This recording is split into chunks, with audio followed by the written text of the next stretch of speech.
The Survivor Specialists are back, and today we are digging deeper into episode number 11 of Survivor 48. Will and I had a pretty heated exchange last night for an hour and 12 minutes about this last episode, and I was reading comments this morning. I was going through, and some people felt that we needed to have a more nuanced discussion, and I said, I have just the guy for that. Now, unfortunately, the guy who I had for that was unavailable, so Blake is back to give his steaming hot takes about this season. Here we are. We're ready to roll. Blake and I were having an argument beforehand about which one of our computers keeps freezing. So make sure in the chat you let us know which one it is. But Blake, what is really wrong with this season? That's the question I have. But I would be remiss if I did not let you just start this podcast by saying all your feelings right off the bat, because that's what people are tuning in for, right? I talked enough about it last night. So where does that rank, like, in your all-time top 5 favorite episodes? Is it 4? Is it 3? Where is it? It's not 5. It's not 2. It's number 1 favorite episode of all time. I think what I'm trying to say that I think could encapsulate everyone's, I don't want to speak for everyone, but let me speak for everyone. They're editing something that doesn't exist. And I think what I tried to say to you earlier on the phone was the thought process of the average Survivor fan, the average Survivor player, the average, yeah, I shaved because it got screwed up. Sorry, Blake's entire train of thought was derailed by the real Mo from The Simpsons, who said, Blake looks like a different person with no beard, only recognizable by the infinitely ajar closet behind him. That's amazing. Thank you, Mo. Here's what I think is true about this is they're trying to show us something that doesn't exist. And people like Stephen Fishback, people like Phil Wood, people like you and your mom when you're talking about it after the show, you can figure out, we vote out people that'll win the game at 9 and 7, but these people didn't. And is it strong gameplay from the people that are in charge? Actually, the editors are showing us it's not that. Eva is actually alienating Mary. Eva, if she hadn't gotten a purple rock, there's a good chance that she goes home because someone steals her idol or someone steals her other thing she had that she didn't even use. Like, we can't even make that a story point because it's like, we have all these advantages. We don't need to use them because nobody's flipping. So what I'm actually trying to say is, what are we mad about? And we're mad about of the average Survivor player can make these decisions. And this feels like, I don't know, I like using that baseball term sometimes for stuff that doesn't make sense, but like wins above replacement. Like if you put a Survivor, if you put Parvati in instead of Charity Nelms, is this season completely different? Well, Parvati's so many wins above replacement and Charity is maybe a lower minus wins above replacement, that drastic one person change could blow up the whole season and make this be like, oh my God, if this was Parvati's first season. Obviously, that's a crazy example. But there's some players playing right now that have been eliminated recently or that are still in the game that it's like, are you a really powerful player that would do well on every season? Or maybe you would have gone home even earlier on other seasons. And I think there's something to be said about that of we're assuming they're smart enough to flip, but they're not. Yeah, so I'm going to jump in here because I think you just froze. I think you just froze. So I'm going to jump in. He's still frozen. And you just froze for me. You just froze for me too. So I think it's you. Is it me or is it Phil? We're going to let the chat decide right now, but I think it's you. That was the first time you froze, but maybe it's me, but I think it was you. Anyway, what I do want to say about this, though, is so I listened to some of Mary's exit press today, and I listened to her exit press specifically with Gordon Holmes. And Connor Fortin says it's you. God, that makes me so happy. If Blake even heard that, because he might be frozen right now, but that makes me happy. But anyway, he's going to blow a gasket here, which is great. That's what we want. I listened to Mary's interview with Gordon Holmes. And Gordon said to her, Shaheen thinks that he can beat Joe. At this point in the game, at Final 7, who would you have voted for in that situation? Like, if you just got voted out, who were you thinking? And she goes, absolutely, Shaheen. Absolutely. And this is why I try to harp on the fact of don't get personal with the players, because at the end of the day, the players aren't actually in control of what's being put out. Right now, Blake, you said it at the beginning here, the story they're trying to tell might not be there. Like, so many people, Blake included, not myself, are so convinced that Joe is going to win the season.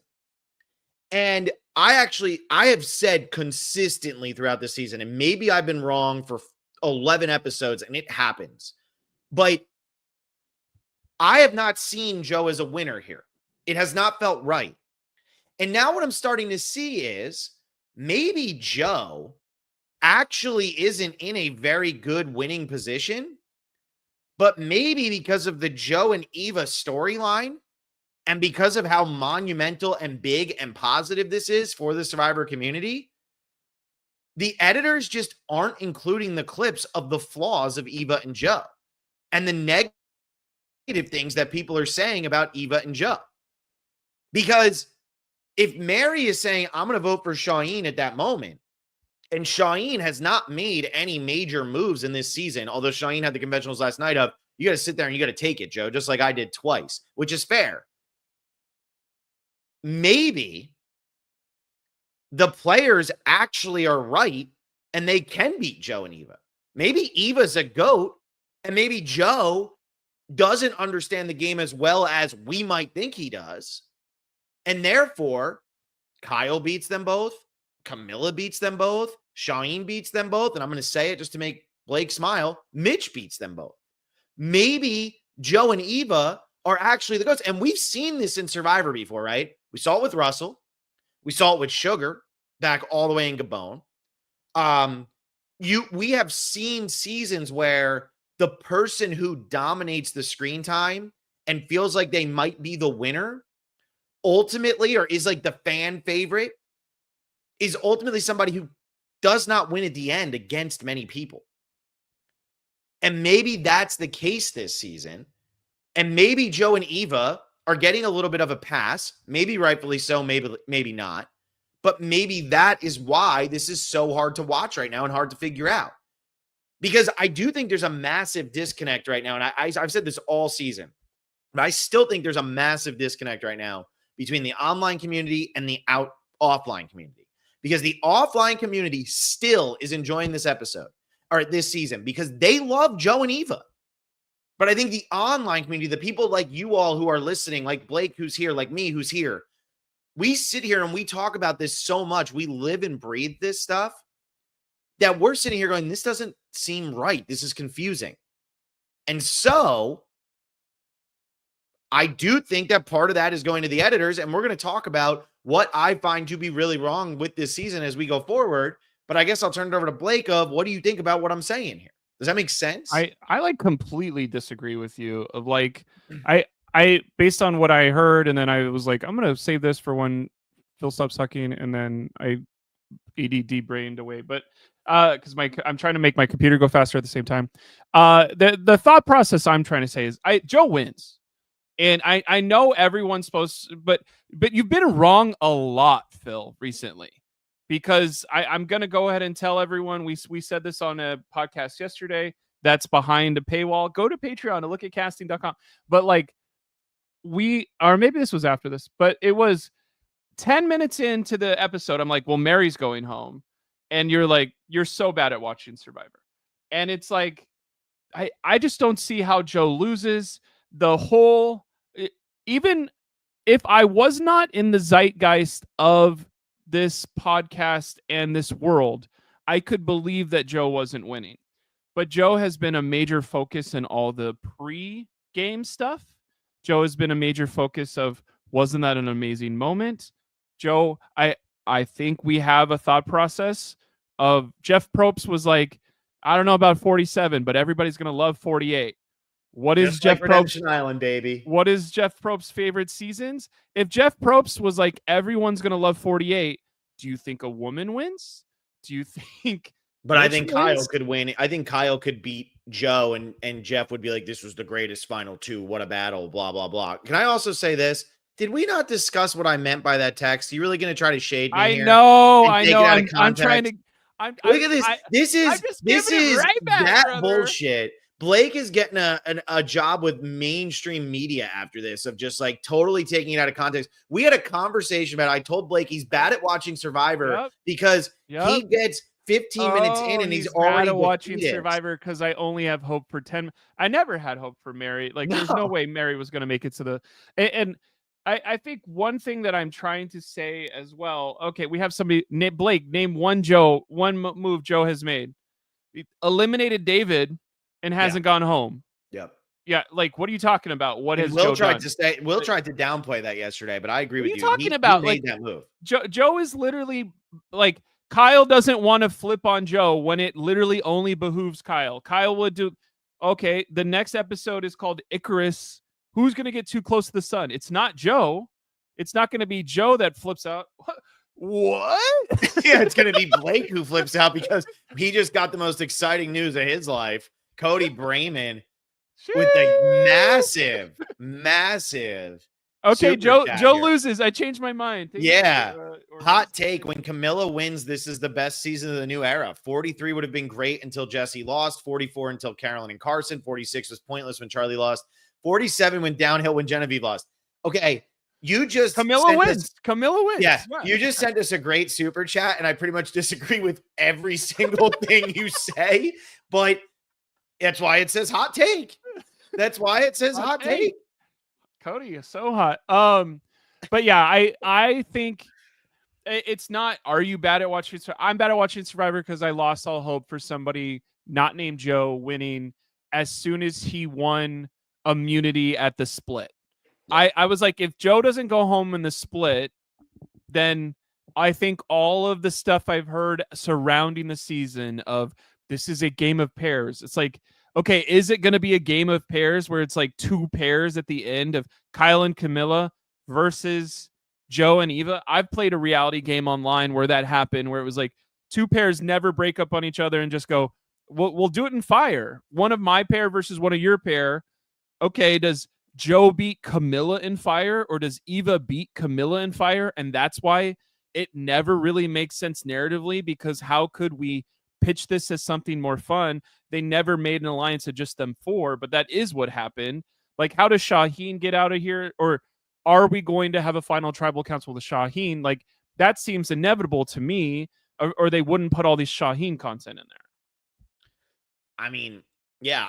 At the end of the day, though, this is going to get to my bigger point of what I think the real problem with the season is. I just don't think they have enough content. And I'm going to talk about that a little bit more in depth. But what is, if Joe loses, what are you doing? Are you regrowing facial hair? Are you shaving your head to match your beard? Like, what's going on here? Let's throw this comment up from Matthew C. Episode so bad made Blake shave his beard. True. I said, get this shit off me. No, it's definitely, I need to learn how to use the trim guard on my beard trimmer, so whenever I screw it up, I don't have to go back to zero, because it would have looked even weirder if I had stuck with this. I'm getting a haircut tomorrow, so maybe it'll look better. I have a lot of bad stuff going on in my life. The Joe, what is Joe's pitch at Tribal? I want to know. No. Before you get to that, I want you to answer my question. If Joe doesn't win this season, because Phil, you've been. I will quit the podcast forever. Well, that's not fair. You want that. It can't be a reward to you. It has to be a negative. Oh, get a buzz cut if Joe doesn't win? Get a second haircut after the first haircut? I think you should have to mohawk it. Or, are we stuck to hair, or can I eat some spicy food and throw up on camera? I've always wanted to do that. Blake is also the kind of person, though, who'd be like, oh, this is ghost pepper. And then he would order like Buffalo Wild Wings mild and be like, no, I swear it's ghost pepper. This is brutal. So bad. He's got oatmeal in his hands pretending to vomit, you know? Jesus. Yeah, you guys can actually decide in the comments what I do. Hey, Please. Clippo, don't go Richie Tenenbaum over one bad season. I mean, there's more Yeah. than just shaving your head there, but hello. Okay, what's up, Blake? Yeah, everybody just write in the comments what we should do to Blake if Joe doesn't win. I'm that confident that Joe will win. I mean, you're pretty confident. Your fantasy team's also pretty good. Like, while we're on the subject of just you've now lost all your people. Final 6, I have 3 and Will has 3 because you had Mary. Like, good picks, buddy. Okay, well, we said it's going to be a male dominated season. I had 5 women at the end of my thing because You I was did. like, no, I'll for sure get the 1 or 2 women that make it to the end, and then I blinked on those too. Yeah, and you passed on Camilla. All right. So, what is Joe's pitch at the final tribal here? What do you think his pitch is? This freaking comment too, J.E. Another hint that Joe loses. He doesn't have a confessional in every episode. What episode was it, Jay? Was it the one where it had the moment of the century for Survivor of all time? Matthew C wants to know what percent confident you are. 97.4%. So this is going to be like the Kyle Avengers. has the other 2.4. Okay, 2.6. The Shaheen gets the 0.2 to like the world is aligned against Blake and he's paranoid against everything. So, the Survivor Illuminati makes Shaheen win with that 0.2. So yeah, this is the Avengers Rotten Tomatoes score where it's super, super inflated, but it's actually not that good. Yeah, that's this right here. Okay. I want to talk about what I actually think the problem with this season is, though. First, Blake, you were talking about a pair. Let's throw up a pair first. There's a pair of guns right there. There you go. 2 massive ones. We got the stand. What did you think about the stand here and what David was trying to say? Star is laughing very hard back here, trying not to. Mary said she loved it and it was hilarious. She didn't notice it while she was walking out of tribal. She didn't know, like, everybody told her about it, but this is the first time she actually saw it. What does this mean to you? This doesn't mean to you that Joe could lose?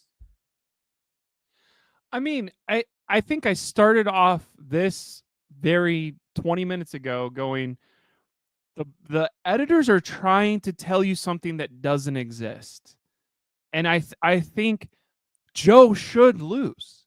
That is the most smartest way to get through this game that everyone in this chat knows. Joe should lose. Joe is not going to lose. Why? We don't really have an explanation. It's not going to make sense. Why didn't they vote him out at the split tribal? Why didn't they vote him out this week? Why didn't they vote him out every time he doesn't have immunity? He's about to win immunity probably at least 1 or 2 more times, and then it's already fire time.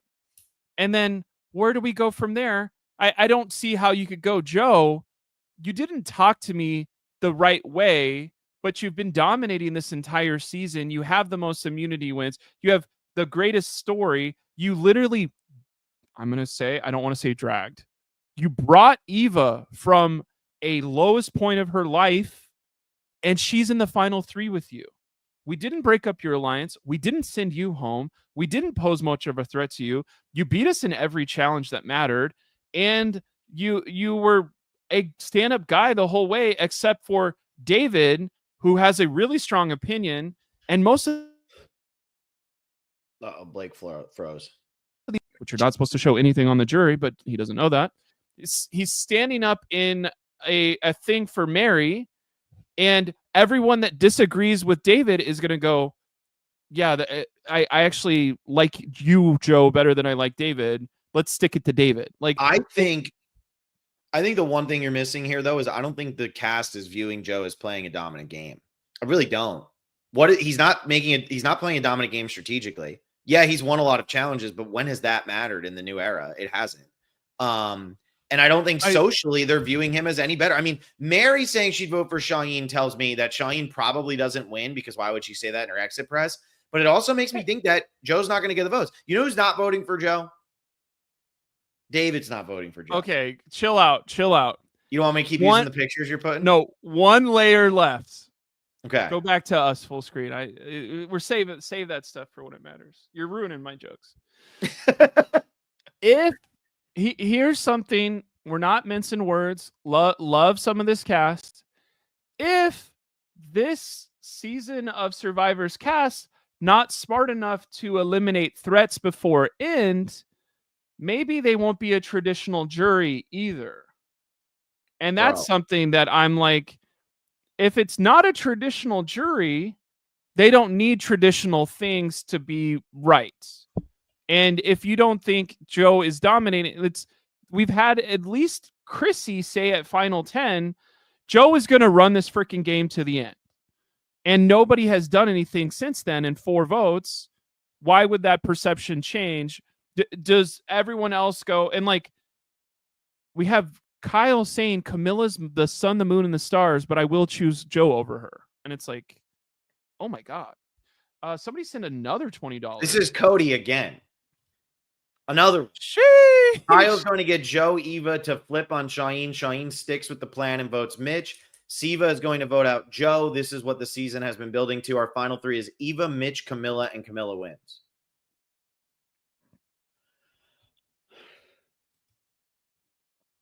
You see that at all? Eva, Mitch, Camilla, final 3? I did see that. I'm wondering if this is the Mitch photo. Do we do this? Yeah. Just had to make sure. Kyle is going to get Joe, Eva to flip on Shaheen. Shaheen sticks with the plan and vote Mitch. Siva is going to vote out Joe. This is what the season has been building. I honestly, I hope that happens. I hope that happens. Here's what is yeah, great. Let's do that. Here's what I'm expecting to happen. That all gets set out for 45 minutes. We go to immunity challenge. Joe beats everyone in the immunity challenge by like 10. And then everyone goes, what do we do now? And then we go, oh. By the way, Kyle was going to vote you out, Joe. And then Kyle goes. And you're like, we did try to make a move. We got too close to the sun. Icarus burned us. Here's how I think the season goes. If I had to guess right now, 6th place Mitch, 5th place Camilla, 4th place Eva loses fire or Joe loses fire, and then Kyle wins in a final 3, close one with Shaheen. That's what I think. And I could be totally wrong. I actually do want to talk about, though, what I think the biggest problem with the season is. Because here's the thing. That's the name of the thing. What's really wrong with this season? Here's the truth. There is nothing unlikable about Joe. There's nothing unlikable about Eva. There's nothing unlikable about Shaheen. There's nothing unlikable about Kyle. There's nothing unlikable about Camilla. And there's nothing unlikable about Mitch. So with this final 6 that we have left, if this was an old season of Survivor, we'd be like, great. The 6 people we like the most, who had the biggest edits, made it the furthest. Don't know who's going to win. This is interesting, right? Blake can say he thinks it's a 97% chance for Joe. He's drinking the Kool-Aid. He's crazy. I don't think it's even close. But even if it was that, I think that this is close between a couple people here. So the thing is, why then are we not enjoying this season? There's no villains. There's no negative people. There's nobody to like make you say, wow, they're despicable. This is brutal. You're watching heroes play the game. Why do you not like this? I truly believe that this might be the first season where 26 days is absolutely killing the editors. And here's why. They are right now working with 26 days of content, sometimes just one day, to make a 90-minute episode. So they've done make a 90-minute episode out of potentially one day. This whole new era, what they've been doing, what they've done with Survivor, and I put this out on Instagram and TikTok, and if you don't follow us on those things, but you have those things, go follow us on those, like, because then you can get some of this like cleaner. But people are trying to say that this is like an old school, this is how an old school season would play out. It's not. Because in the old school seasons, you'd get boring votes. Nobody cared that BB and Sonia and Ramona went home. It rained for 25 minutes of the episode. It was visually interesting. They were like, I'm going to freaking die. I'm hungry. I'm starving. The person we boringly voted out does try to go, hey, guys, I'm still a person too. And everyone goes, honestly, it's been raining too hard. Sorry, I'm not even going to step out of the shelter. It was about the journey of Survivor. It was about the location they were in, how the dynamic was going to work. The conversation wasn't based around who's going home tonight. I mean, if you watch the first couple seasons, that's not what it's about at all. And even as the show develops, as you get into the immunity idol phase of the show, and you get the 13, 14, 15, 16, they're still in Cook Islands and Fiji and China going on great rewards. There could be obvious boots in those seasons, but We got to go watch them go to the Great Wall of China. We got to watch them, Eric, go to the stupid village in Micronesia, right? Even in Why's it Samoa. got to be stupid? I'm just saying because It's an I'm amazing mad. village. It's an amazing village. It's a great village. But like then in Samoa, they have like the little tribal thing that they do where they go to the feast and everything like that. The problem is they've now gotten to the point where the only story they're actually telling is who's going to go home this week. They don't have anything to back it up that is entertaining for an audience to watch aside from who's going to go home this week, because they don't have challenges to fall back on. They don't have a location to fall back on. They don't have rewards to fall back on. Somebody was saying, oh, well, we got them fishing the other night. That felt like they threw that in just because they'd heard, hey, we should put some fishing in. It had no impact on the game, no impact on character development, which when Ozzy and Rupert and stuff are fishing, the reason we love that is because it's character development. It's showing us more about them. There was no character development with this. It was thrown in there for 2 minutes just to be thrown in. So I think that they're having a very hard time. For the first time, the advantages and the gameplay aren't the dominant force of this season in a new era. So what is happening? We're getting very predictable boots. Now, in an older season, this could work because you could show these characters going on fun rewards, doing things you love, having more time and challenges that it was focused on, doing interesting things at camp rather than having the same conversations all the time. Now we're getting the personal content about the families. Kyle has shared a lot. Joe has shared a lot. Yes, I get that. But since the Joe and Eva scene in episode 4 or whatever it was, we have seen no development from Joe and Eva. There is nothing new that has happened to make us like them more. And that's a big miss. And I think part of the reason of that is because all we're talking about week after week after week after week is who's going to go home. And because that's the only story they can tell, when the person who is going home is predictable, as an audience, a lot of us who are diehard fans are not satisfied with that, because that story of, is it going to be Joe? Is it going to be Joe? Is it going to be Joe? Is it going to be Joe? And then Joe doesn't go home. That's the whole story you watch for 90 minutes. Could have just watched the recap previously on when episode 12 comes out. And that's what the problem is. There is nothing else to tune in for right now other than the vote based on how it's being edited. They are telling you that's the story. How does this person survive? But when the person who's surviving is in the obvious survival position, it's super unsatisfying. And I think that that's been the biggest problem of this season right now. I have a dumb thought to add to this of, it's just a random day. It's just a random day of the 26th. And let's pick a random day of Phil. If it's a Tuesday, he's getting ready to go do trivia. If it's a Wednesday, he's getting go ready to do Survivor. If it's a Saturday, he's going to watch a sports game and interview a Survivor person. But like, do you do something super exciting on a Monday? No. And Mondays are routine. And now the people that are cameraman, the people that are producers on the show, the people that are doing this, they have their cyclical stuff. And maybe it's like, it's time to go make great TV, but it's a Monday and they just had their 2 days off. And we drank a little bit last night. And now we need stronger producers to get better questions, because you know what? On this show, there's 4 people that aren't really giving us what we need. So we need a producer to connect the dots and make a great ask here. You need to find the through line to get, okay, what does Guyanese mean to you, Kyle? And what does Guyanese mean to you, Camilla? And then go, our culture bonds us, and other people in this show on my tribe won't understand this. And that's going to be an unbreakable bond. Okay, does that person know that and know where to ask and like to get that soundbite for the show? And okay, we didn't have coverage of it from the cam floor. And like, I think what's funny is we had somebody go, okay, 24-hour day. Thanks for doing this. It's 2 to 3 hour tribal, an hour on the journey, 2-hour reward or immunity, 6 hours of sleeping. That's not that much left to get all this information. And like, there's confessionals. Everybody's going different ways. And at a certain point, I think you could almost be like on the beach, like clearly there's not an idol because they haven't asked us about the idol, or nobody's gone and looked for an idol, or everyone knows that Eva has it. There's no point in looking for an idol. But what I'm trying to say is, even just the thought process of like, more interesting stuff happens on a Saturday. Saturday has a different energy. Everybody's excited on a Saturday in Fiji. And maybe, okay, it's the final 8 episode happened on a Monday or something. Like, I wouldn't be surprised if you went back in the calendar and looked at this stuff and it's not an interesting day that anyone gave a shit about on the staff, the production. Like, I think it's that much of, has everybody on this show, are they on their 15th season of producing Survivor where it's not fun? Or all right, you froze. Festers. You froze after you said it's not fun.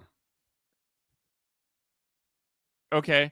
And okay, so what I'm trying to say is, if you've been producing for a long time, it's not as fun anymore. You're not as excited to do that. That festers.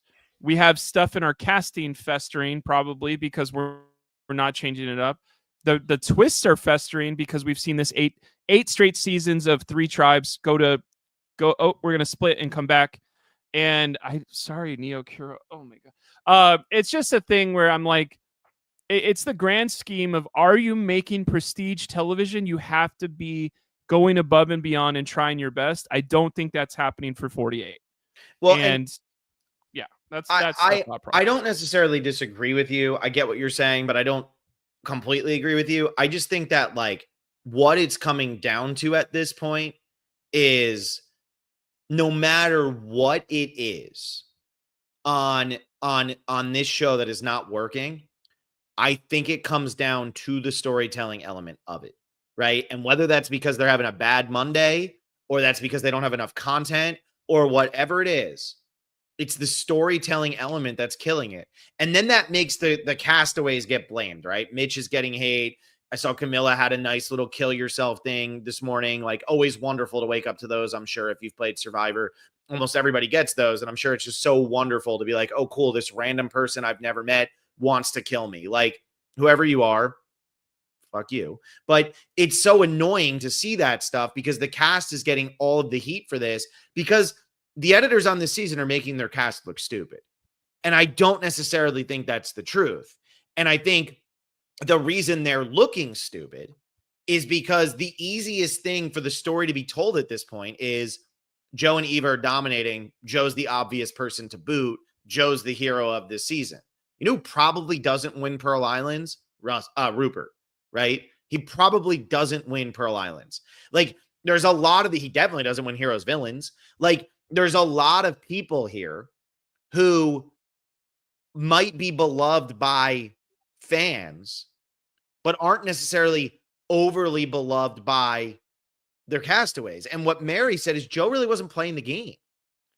And I believe that. I believe that there's probably a big part of Joe that's not playing the game.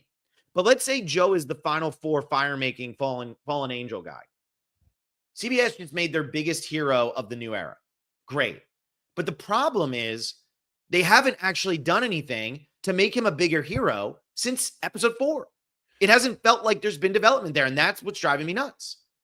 One other thing about this that I think I forget about, Joe's 45. Mm-hmm. And I'm trying to figure out how many men, 45 and older, let's just say his age and go above, that's not really a narrator that editors like to use in the history of the show. And maybe that's the missing point of, like, why does this person not have more confessionals? And it's like, who is your that age or older that has more confessionals that went as far? Like, even Mike from 42, I'm like, was he a dominant force in confessionals in that season? And he made, like, you have all this stuff on. Yeah, I'm pulling it up right now. But like, I'm thinking Mike had 57. The next highest was 48. So yeah, I mean, he led the season. And those were 60-minute episodes. So obviously that's different than now, where we have 2 episodes left and Joe is sitting here with 43. So he'll probably end up with more than Mike, but they're also 90-minute episodes. Yeah. I froze during all that, but I agree. No, I mean, I didn't say anything there. I mean, I didn't say anything crazy. Joe, right now, Joe has the second fewest confessionals. The only one he has more than is Mitch.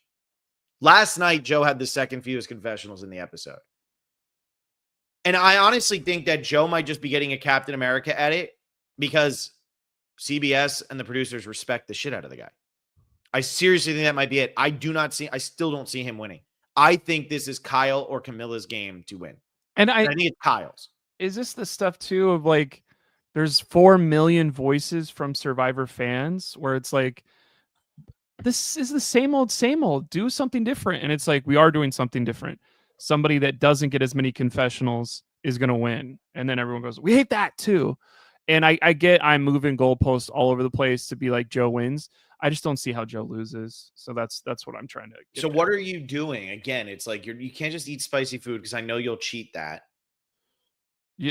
They'll come up with it. Most lies it be a mohawk. Don't get a haircut yet. Let's like really wait for this. And then it's literally already scheduled, and like, it's $95 and this long right here. $95. Yeah, it's LA prices. Imagine that. I had to get it 6 months in advance too. That's not real. Maybe I'll buzz cut anyway. Yeah, I was gonna say, everybody, these are fake stories from Blake right now. I already got shaved on the internet once for 2 hours for $1,000. Go try and find that, you guys. Sickos. All right. So we didn't get to say the stand. What did you think of the stand? Because I did not watch last night's recap. I think the stand was a respect thing to Mary. I think David is taking the game so seriously, and I think David is so pissed at Joe for this. And I think he's pissed that the alliance that he essentially said this should be the alliance that goes deep into this game is now dominating, and he's sitting on the jury because they decided that he was going to be sketchy or whatever when he really wasn't. So I think this was his way of being like, yeah, I'm a big fan of Mary, so I'm going to stand for Mary. I'm sure there was a lecture from like production or something after this of like, you can't do this, but also at the same time, like, this was probably the highlight of the episode. And I thought it was funny. I did. Like, I'm into this. You cannot tell me. I mean, you're going to say that's the episode where David stood up. You can't tell me, though, that David's not a great casting choice. The way he played the game and doing shit like this, you can't tell me he's not a great casting choice. People who hate David as like a TV personality are out of their minds. You're out of your mind. I really believe that. He is so much the best character on this season. He's still providing over on the jury bench. He did this 48 seasons. He redefined the game. I think he's great, dude. I really do. I think this is funny. More iconic, this one or where he foreshadowed his big moment before the game even started by standing up in his cast photo. I mean, that's a great cast photo. No hands in pockets. That's big for you. No hands in pockets. This is, I tried to get my own screenshot of this on Paramount Plus. This is what happened whenever I clicked screenshot. Paramount Plus, screw you. We're trying to help you advertise your show to other people. Let us do stuff. What are other favorite stands you know about in real life? So I mentioned Oh Captain, My Captain last night. Boom. There it is. You could also say that David could be the one who like led this charge and everybody stands up. This could also be the entire Survivor community right now staring at Kyle, Camilla, Mitch, and Shaheen and being like, we are looking down at you. We're not actually standing with you. But this is the vibe that I got from David was this, right? He is standing to show respect because poor Mary got voted out of the game. A lot more people standing here. Unfortunately, Cedric, Star, and Chrissy did not follow suit. So there you go. Oh, we don't have Spartacus in here. But that's also because you have to be able to hear that one. You don't have to hear this one. There you go. That's a good stand. That is Bluth's original. The banana stand.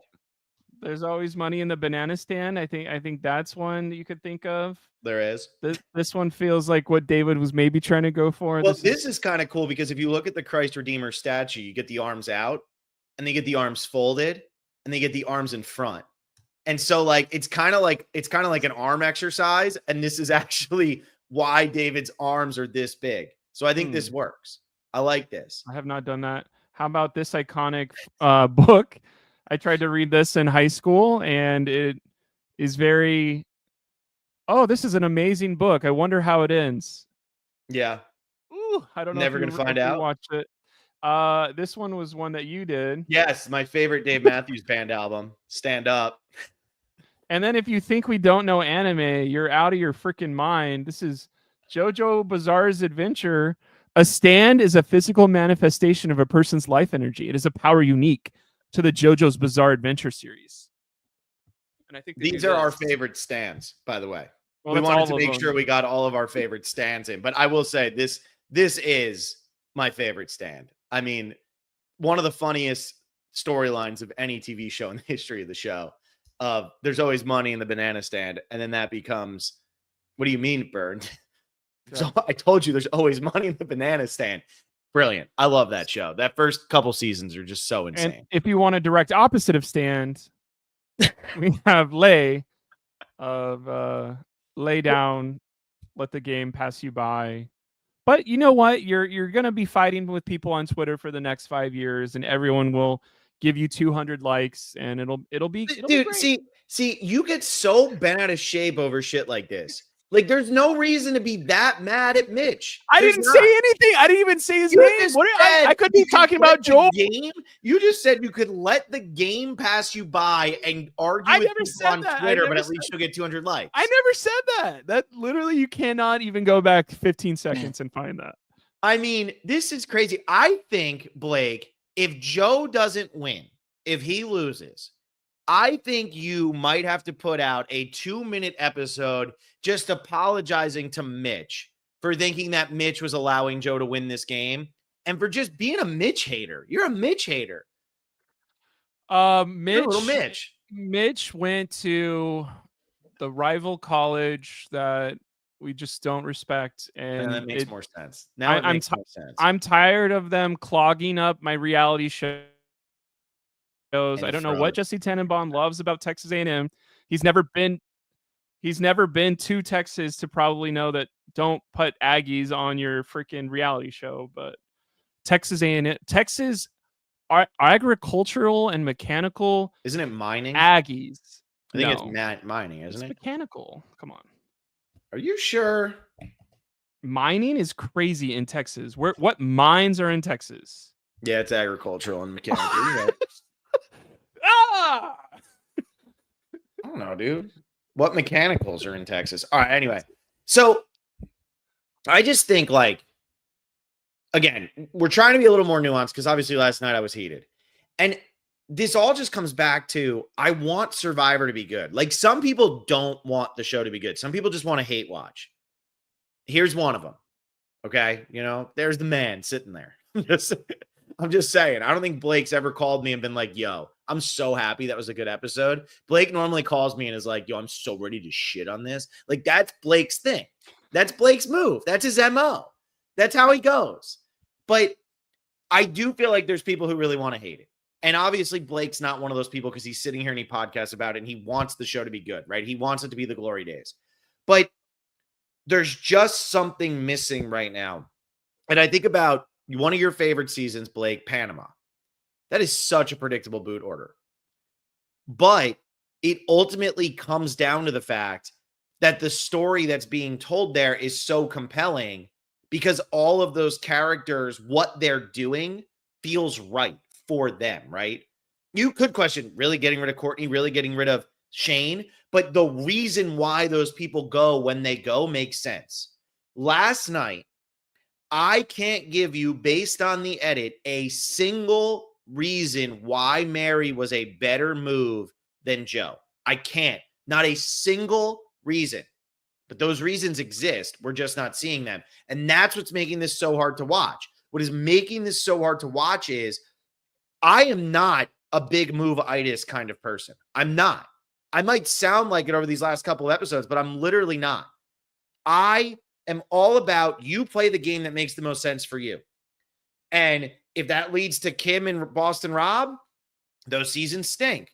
But we've also seen that lead to other things that are more entertaining. And so we've seen dominant. Tom Westman plays a very dominant game, probably the most dominant. And yet that season's still pretty entertaining. And I think that the reason is because the decisions that people are making when they don't vote out Tom or whatever happens, that those decisions make sense based on what I'm watching. The decisions that I am watching these last couple of weeks do not make sense. I cannot think of a single reason, and I'm not trying to dive into anything else, based on what I have watched on my TV screen, what the CBS editors have given to me. I do not understand, and I cannot think of a single reason why Mary was the right person to vote out instead of Joe last night. And that is why I'm frustrated, because it makes the people look stupid who aren't voting out Joe, and they might not be as stupid as it's being led to believe. And if they are that dumb, maybe don't play it up in such an obvious way and make it seem like, oh, we all, this is why we're not doing this. Because then at least there's some drama. There isn't drama right now. So that's how I feel. J.E. says maybe this cast just isn't good.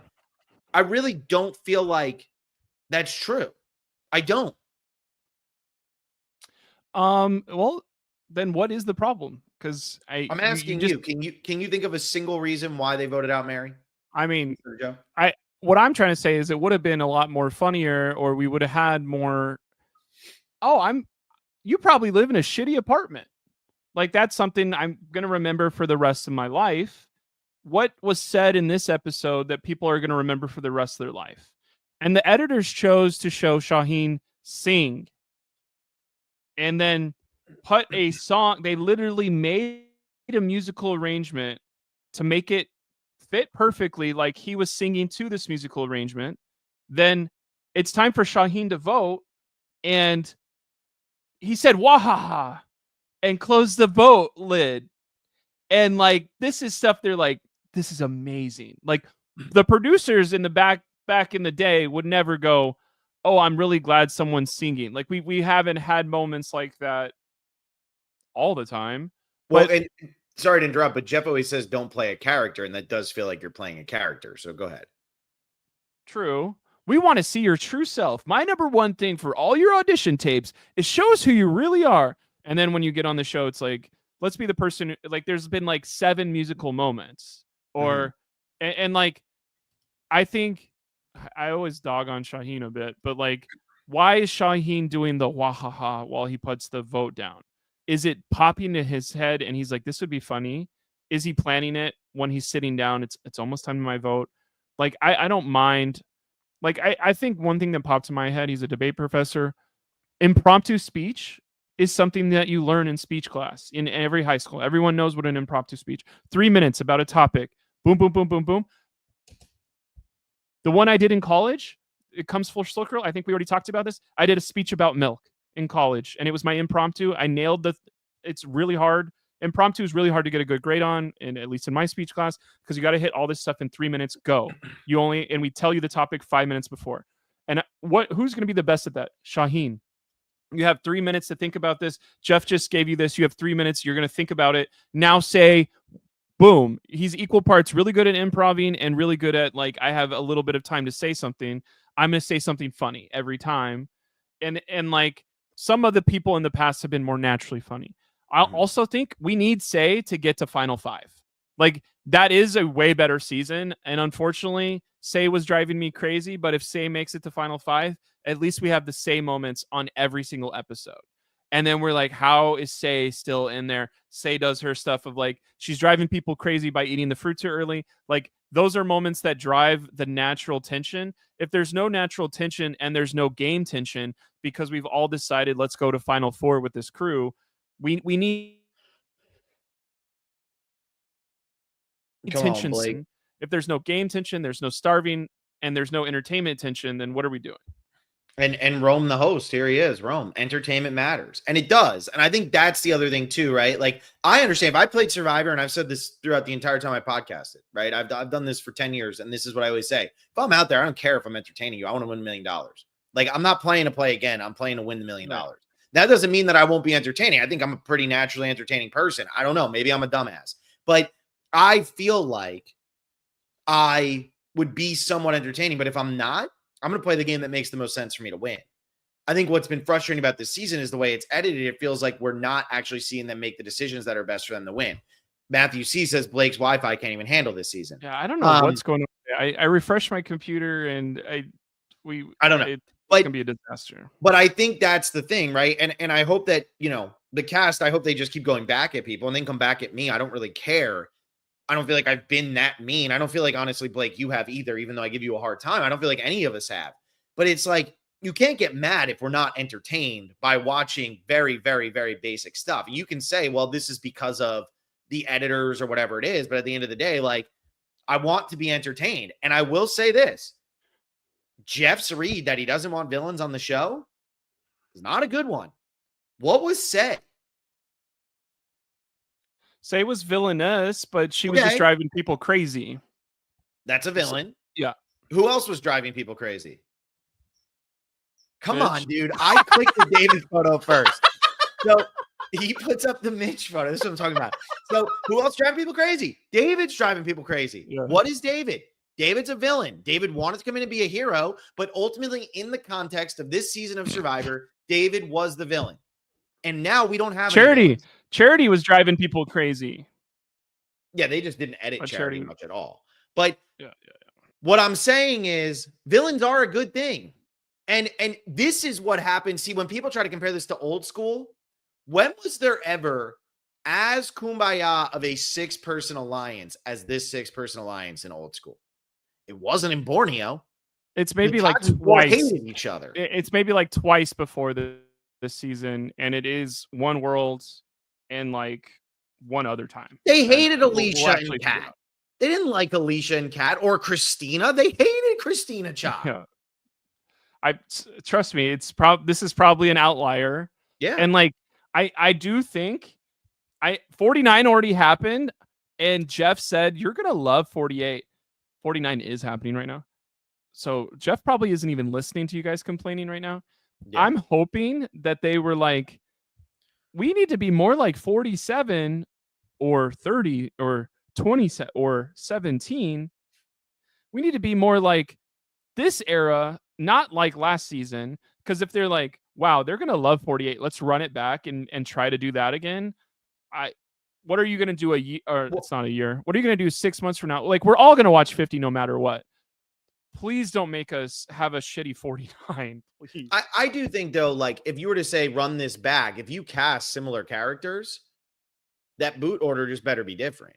Because, again, they're just telling the story of Joe wrong. The editors better learn from this, because I do feel like the story of Joe, the story of Eva, is not being flushed out in any way. There's been no, like, okay, think about if you watched Lost, right? And in the first episode, it's like, wow, Jack Shephard is our hero.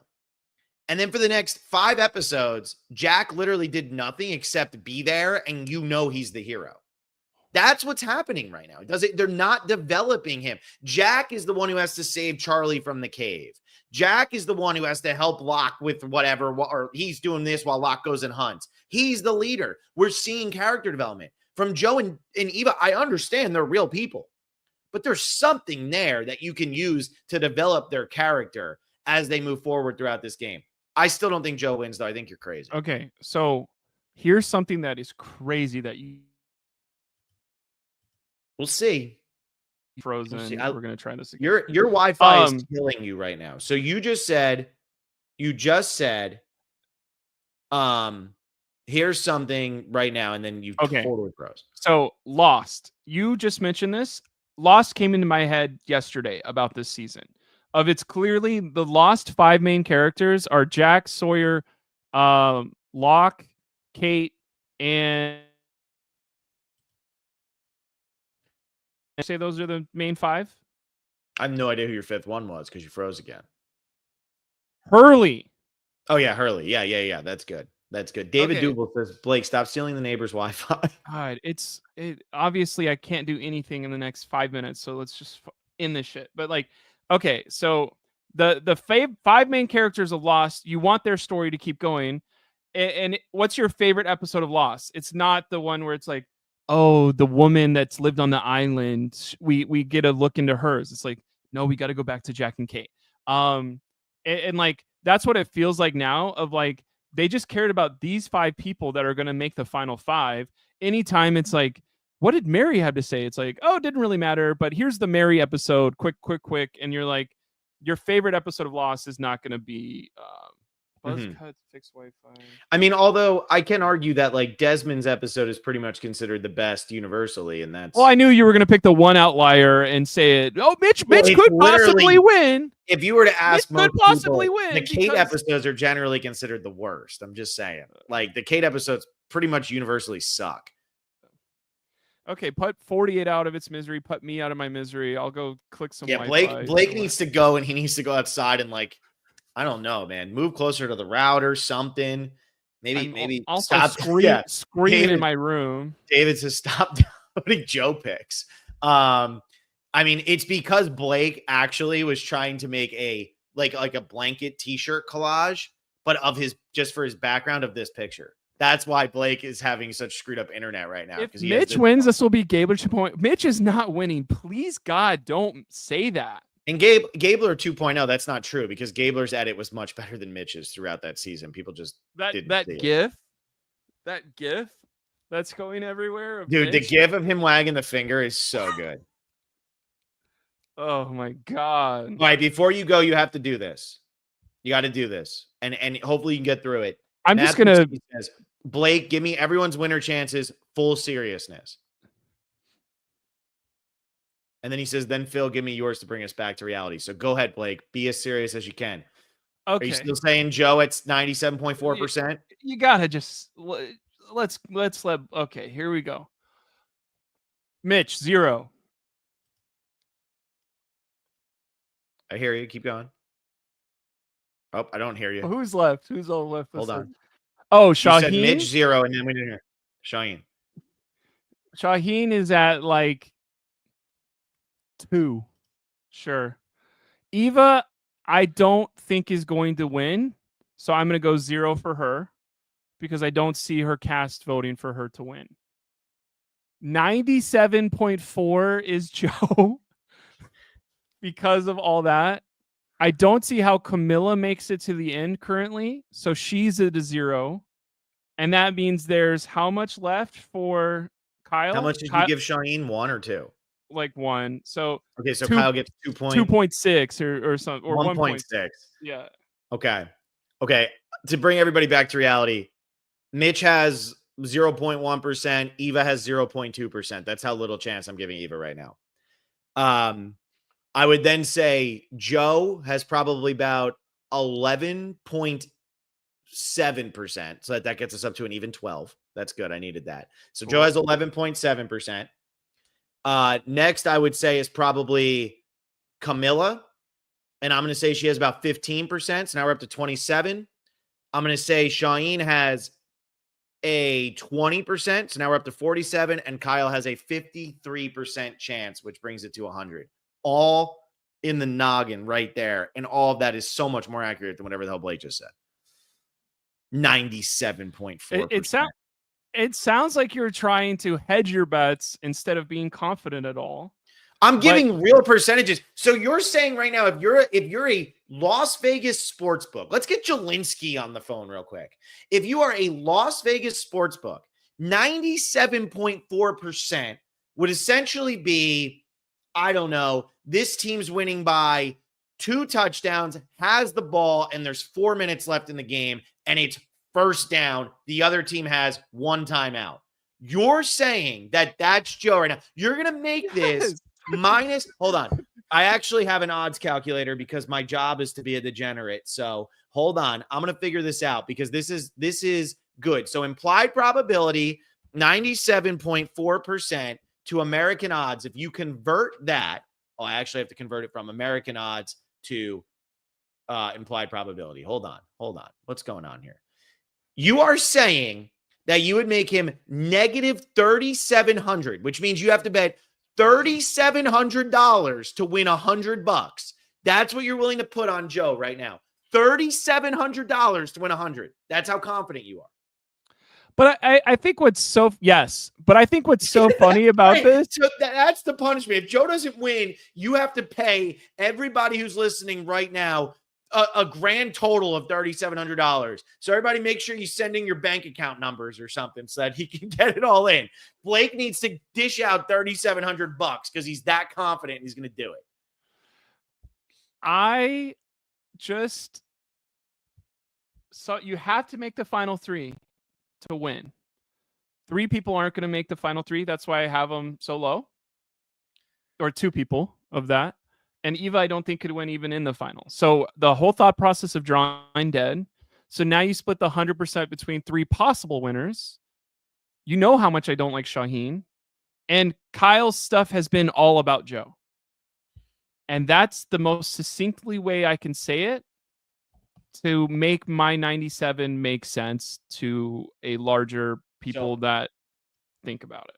So really, if you give Shaheen 1 and then you give Kyle 1.6, you are saying with odds that Kyle is plus 6,150, which means I could bet $100 and win $6,150 if he wins this season. You just bankrupted whatever casino you work for, and you are no longer a handicapper. That's all I'm going to say. I will take this bet. I will win my $6,100 from the sportsbook of Blake, and I will get out of here. Because you know what? Even if Kyle loses, that is just too good to pass up at this point. $100 to win 6,100 for a guy who's feeling pretty good. I don't know, man. My wife might be living in a box after this because I might be putting my house on this. So go Kyle. Yeah. Please help. Blake's sending an angry message right now, I think. Blake, did you want? No, I'm just unemployable. I didn't say that. That's Blake saying that. Don't make me look bad. You have a bunch of comments starred here, so I'll just put this last one up for us to end on a good note. Lena Lauren wants to know, really random, if Phil, have you ever been given a wedgie? Blake starred that comment. Not only does the man think Joe has a 97.4% chance of winning, he starred a comment asking if I've ever been given a wedgie. Of course I've been given a wedgie. Oh, my God. All right, let's get probably by David, dude. Okay, put it up one more time. There he is. That's how I'm looking at you while you're. This is Blake's boss at the sports book after Blake sets the line at negative 3150 and everybody just starts lining up at the window. This is his boss. Oh my God, Blake, I like that you're only showing the guns right now. Perfect. Unbelievable. Unbelievable. All right, we're getting the hell out of here. Thank you all so much for listening. Now you do this one. Survivor it's been. I'll be back. So we got 2 things this weekend. Sunday at 1 p.m., Tegwith is joining for a Guess the Survivor 50 cast contest. We're going to be talking about that more on Sunday, so make sure you turn in at 1 p.m. Based on what my hair looks like, I may show up to that. Yeah, Blake is 50-50, Will is 50-50, but Tegwith and I will both be there for sure. And then at 5 p.m. on that same day, I will be podcasting with Sam Phelan from Survivor 47, and we will be predicting episode number 12, where I will ask him, since I know that he is a sports aficionado, if he thinks the correct odds for Joe are minus 37.4%. I will ask him that on the podcast, and I'm making a note right now. Ask Sam, and no, everybody who's listening, do not let me forget to ask him that, because he will actually know. But if Joe wins, nothing positive happens for me. You know what I mean? Well, because you set the odds so stupid. But like, that's how confident I am. Like, is there no? Have you ever seen that tweet where it was like, no bless yous for Giacomo? Like, is there nothing for me left of like? It's only negative. Even if Blake is right this far out, or 10 episodes, or we had final 10, I was on this much of Joe. Like, not that I'm trying to set the odds for you guys to bet against me, but this is just, sometimes it's the Warriors and sometimes they lose to the Cavaliers. But like, the Warriors were doing so well that season. You're out of your mind, dude. Even if they're doing that well, they were up 3-0 and they still didn't. If they were up 3-0, they still wouldn't have had these odds. Still. I got to go find that tweet of no bless yous for Giacomo. Dude, you're out of your mind. All right. Thank you all so much for listening. Like the video, subscribe to the channel, become a patron, patreon.com/thespecialist. We're finishing up Token Teams and then getting into Samoa for sure soon. Blake and I put out some casting stuff where we talked about 2 seconds. I have it already. I'm going to put it up for. Oh, he literally needs to get this. All right, good. Okay, this is somebody talking about. It's just a tweet. That's all you need to know. I got to click this button, and here we are. I think Blake froze while trying to put this picture up. Did that work? Nothing's. My favorite kid I ever taught when I was a swim teacher was this little 4-year-old Italian boy. One time he sneezed and nobody said anything, so he just went, "What? No bless yous for Giacomo?" That's how I feel right now. Oh. What if I am right? Okay. I love that, man. Well, you tell yourself whatever you need to tell yourself. Good luck out there, man. I can't wait to see you next Thursday. I really hope Joe goes home just so that I can say, Blake, how you feel? I will wear All a right. mask that day. Bye, everybody.